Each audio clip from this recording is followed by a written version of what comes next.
जनता है उन तक हम ये पहुंचाने की कोशिश करें। हमारी दोनों एसोसिएशन IADVL और प्लास्टिक सर्जरी एसोसिएशन हम एक साझा प्रेस कॉन्फ्रेंस करके ये सब तक मैसेज पहुंचाने की कोशिश कर रहे हैं कि आप झोला छाप डॉक्टरों के पास जाएंगे तो आप अपनी हेल्थ, अपनी स्किन, अपनी ओवरऑल हेल्थ को आप कॉम्प्रोमाइज़ कर रहे हैं, उसको आप ख़तरे में डाल रहे हैं। आप खुद ना जाएं, ऐसी चीज़ें ना हों तो फिर जो जितने भी ऑफिसर्स हैं वो उसके ऊपर काम कर सकें कि जितनी थोड़े बहुत अगर केसेस होंगे उनके पास पहुंचेंगे तभी तो वो काम करेंगे।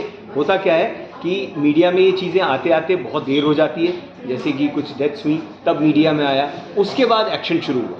अगर हम ऐसा करें, हम कोशिश ऐसी करें कि लोग इस तरह के झोला छाप डॉक्टरों के पास ना जाएं तो वो ज़्यादा अच्छा है। लेकिन देखा गया कि मीडिया कई जगह कोशिश करती है अस्पतालों में जाने की, जानकारी लेने की, जिससे गलत होता है, लेकिन मीडिया पर ही बैन किया जाता है, उन पारों पर लगाता है कि मीडिया यहाँ आती है कहने की गलत काम करती है। तो फिर मीडिया कैसे उसकी उजागर करेगी अंदर गलत चल रहा है? देखिए, जिन अस्पतालों में जहाँ पर भी मैं अस्पताल की ही बात नहीं करता हूँ, मैं हर ऑर्गेनाइजेशन की बात करता हूँ कि अगर किसी ऑर्गेनाइजेशन में कोई भी काम गलत हो रहा है तो वो ऑर्गेनाइजेशन ज़्यादा दिन तक चलती नहीं, या वो इंसान जो भी काम कर रहा है, गलत काम कर रहा है, वो ज़्यादा दिन तक चलता नहीं है। ये तो सबको इतना एक्सपीरियंस है। तो इसलिए जितने लोग अच्छा काम कर रहे हैं आप उसको भी उजागर करें लोगों में, और लोगों तक ये बातें पहुंचाएं कि भाई आपने जिस चीज़ का भी इलाज कराना है आप उस इलाज के लिए सही डॉक्टर के पास जाएं। आप सब लोग इतने पढ़े लिखे, और आजकल जो मोबाइल है, मोबाइल के ज़माने में, इंटरनेट के ज़माने में हमारे पास बहुत सारे टूल्स हैं, हमारे पास तरीके हैं कि हम वहाँ तक पहुँच सकें कि सही डॉक्टर कौन है, हमारा इलाज सही कौन कर सकेगा। क्या आजकल देखा गया मार्केट में नकली लोग भी होते हैं, तो कितना डिफरेंस है उनको किस तरह से काम करते हो और आप किस तरह उसको जी देखिए, जो भी इंसान क्वालिफाइड है सर्जरीज करने के लिए, या तो उसके पास MBBS एंड MD की डिग्री हो डर्मेटोलॉजी में, या फिर MBBS MS general surgery and MCH plastic surgery की डिग्री हो प्लास्टिक सर्जरी में। जो जितना क्वालिफाइड होता है उनके नंबर्स उतने कम होते हैं। जैसे प्लास्टिक सर्जरी की ट्रेनिंग लगभग 13 साल की होती है। इंडिया में टोटल प्लास्टिक सर्जन जो रजिस्टर्ड है नेशनल बॉडी के साथ उसमें 3000 है। पूरे इंडिया में 18,000 डर्मेटोलॉजिस्ट हैं बस, जिनने MD और MBBS दोनों की ट्रेनिंग ली है। अगर आप सोशल मीडिया पे जाएं तो लगभग 1.5 लाख कॉस्मेटिशियंस हैं जो क्लेम करते हैं कि वो स्किन के डॉक्टर हैं या वो कॉस्मेटिक सर्जन हैं, बट ये सारा फेक है। अगर आप नेशनल बॉडी की वेबसाइट्स पे जाएंगे, जैसे कि APSI association of plastic surgeon of India, IADVL जो कि डर्मेटोलॉजिस्ट की नेशनल एसोसिएशन है, IAPS जो कि एस्थेटिक सर्जन की नेशनल एसोसिएशन है, तो आपको पता चलेगा कि जो सर्जन उस वेबसाइट पे रजिस्टर्ड है वो एक क्रेडिबल सर्जन है, उनके पास डिग्री है ये सर्जरीज परफॉर्म करने के लिए, वो उसमें ट्रेन है, और इस तरीके से आप वेरीफाई कर सकते हैं कि आपका सर्जन ट्रेन है या नहीं। Thank you. There has been an attempt to basically inform people who can do it. So this is very recent. Firstly, what is the RMP? We are talking about a registered medical practitioner. This was defined in 2019. It has to be somebody who's done MBBS and who's registered.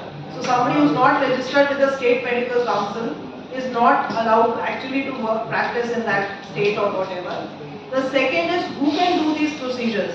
So that, as we say here, in 2022 September, National Medical Council came out with this gazetted, it came out in the Gazette. This was in response to the High Court, Delhi High Court, asking them that who can do it. So they were very clear, only a registered medical practitioner who has training in dermatology or in plastic surgery and has appropriately been trained and has the skills should be allowed to do it.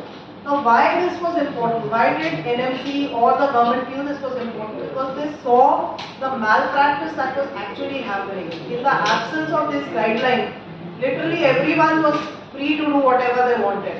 So I'd like to say a very simple thing. From IADVL, our national body, we have 18,000 dermatologists. 18,000? Dermatologists. And in addition, there are more trainees. We are a body right now of almost 20,000. Which is the second largest body in the world. But if you go to Instagram, there are 1.5 lakhs dermatologists. So who are these? These are self-proclaimed. They have declared themselves, they do not possess any qualification, and that is why we are against the word cosmetologist. What is a cosmetologist? cosmetologist. It is somebody who is trained to do beauty procedures. And beauty procedures means that they can be a 10th pass. If you see the advertisement of the government of India, it just requires them to be matriculate. So how can you equate somebody who has done matriculation and somebody who's done MBBS, MD or plastic surgery like they're saying MCH? They cannot be equated.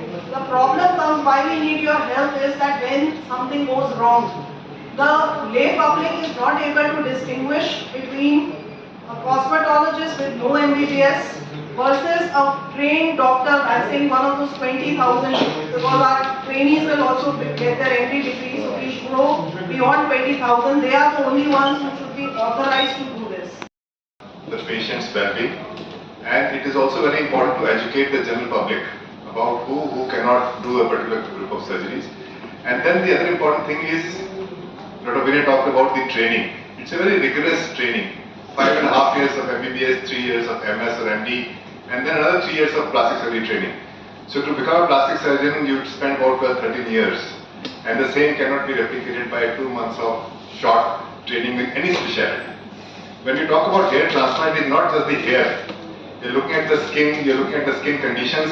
Many diseases can cause different skin conditions. And if you do hair transplant in such patients, they are bound to fail and the patient can end up with a lot of complications.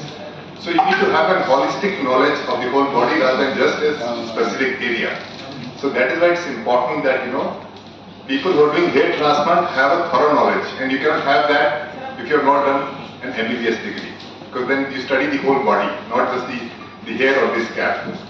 And the other important thing is, besides the training, we need to have regulatory safeguards, because not everybody can do anything.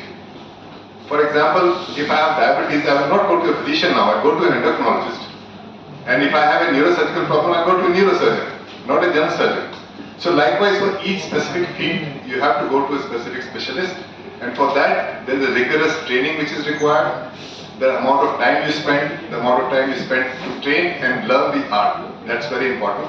If the same could be learned in 1 month, why would we go through the rigorous process of training ourselves for 13, 14 years? So the public needs to be made aware of that. And the safety of the patient is overall and paramount. See, because at the end of the day, we all get a bad name if anything happens to a patient, no matter who does it. Even if a coag does something wrong, the procedure gets a bad name. We have had instances of technicians taking a patient to a hotel and doing a hair transplant.